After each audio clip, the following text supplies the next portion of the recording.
Hi, welcome to happy handmade. ஒரு அழகான 3D flower hair clip தான் செய்ய போகிறோம். அதுக்கு இது மாதிரி பெட்டல் சீக்வென்ஸ் நான் எடுத்திருக்கேன். இது இது வந்துட்டு மல்டி கலரில் இருக்கும், ஷைனிங்காக இருக்கும். ஸோ நான் இது மாதிரி பெட்டல்ஸ் எடுத்திருக்கேன். வேக்ஸ் ஸ்ட்ரிப்பில் இது மாதிரி க்ளூ அப்ளை பண்ணி எடுத்திருக்கேன். அது மேலே இந்த பெட்டல் சீக்வென்ஸை லைனாக ஒன்று ஒன்றா நம்ம ஃப்ளவர் ஷேப்பில் அரேஞ்ச் பண்ணிக்கணும்.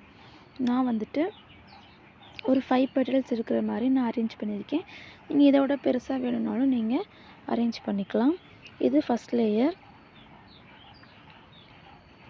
இதை ஒரு 5 நிமிஷம் அப்படியே ட்ரை பண்ண விட்டுருங்க. நெக்ஸ்ட் அதுக்கு மேலே கொஞ்சம் க்ளூ அப்ளை பண்ணிவிட்டு ஒரு த்ரீ பெட்டல்ஸ் இருக்கிற மாதிரி இது மாதிரி அரேஞ்ச் பண்ணிக்கோங்க. இது நமக்கு செகண்ட் லேயராக இருக்கும்.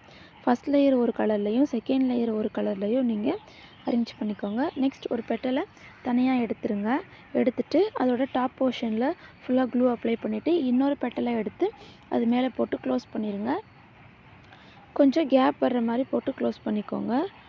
நெக்ஸ்ட் அதை அப்படியே எடுத்து அந்த ஃப்ளவர் உள்ளே அரேஞ்ச் பண்ணிக்கோங்க. அரேஞ்ச் பண்ணிவிட்டு அதோட சென்டர் பார்ட்டில் இந்த மாதிரி ஒரு பீட் வச்சுருக்கேன். நீங்கள் இந்த பீட் வேணும்னா வச்சுக்கலாம், இல்லாட்டி ஸ்கிப் பண்ணிக்கலாம். இல்லை நீங்கள் வேறு ஏதாவது ஸ்டோன் அது மாதிரி கூட வச்சுக்கலாம், அதுவும் நல்லாயிருக்கும். அவ்வளோதான், நமக்கு 3D ஃப்ளவர் ரெடி ஆகிடுச்சு. இதை அப்படியே ஒரு ஓவர் நைட் காய விட்டுருங்க. அப்போ தான் நல்லா டியூரபிளாக இருக்கும், அவ்வளோ சீக்கிரம் பிரிஞ்சு வராது.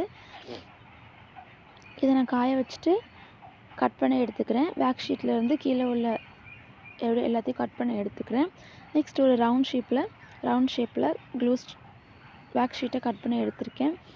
இது மாதிரி ஒரு அலிகேட்டர் கிளிப் எடுத்து அதோட சென்டர் பார்ட்டில் க்ளூ அப்ளை பண்ணிக்கோங்க. நம்ம ரெடி பண்ணி வச்சுருக்க 3D ஃப்ளவரை எடுத்து இது மேலே வச்சுக்கணும்.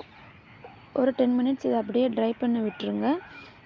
10 மினிட்ஸ் ஆனதுக்கப்புறம் இதோட பேக் சைடில் இன்னொரு கட் பண்ணி வச்சுருக்க சின்ன வேக்ஸ் ஸ்ட்ரிப்பை நம்ம இதுக்கு மேலே அப்ளை பண்ணிக்கிறோம். ஸோ நமக்கு கொஞ்சம் ஸ்ட்ராங்காக இருக்கும், கீழே எங்கேயும் விழுகாது, ஃப்ளவர் பிரிஞ்சு வராது. இது மாதிரி போட்டு க்ளூ போட்டு அப்ளை பண்ணிவிட்டு இதை ஒரு 1 டே ஃபுல்லாகவே காய விட்டுருங்க. அவ்வளோதான், நமக்கு அழகான 3D ஹேர் கிளிப் ரெடி ஆயிடுச்சு. இது பார்க்கவே நல்லா ஒரு லோட்டஸ் ஃப்ளவர் மாதிரி இருந்துச்சு. இந்த வீடியோ உங்களுக்கு யூஸ்ஃபுல்லாக இருக்கும்னு நினைக்கிறேன். தேங்க்யூ. உங்களோட ஃபீட்பேக்கை கமெண்ட்டில் சொல்லுங்கள்.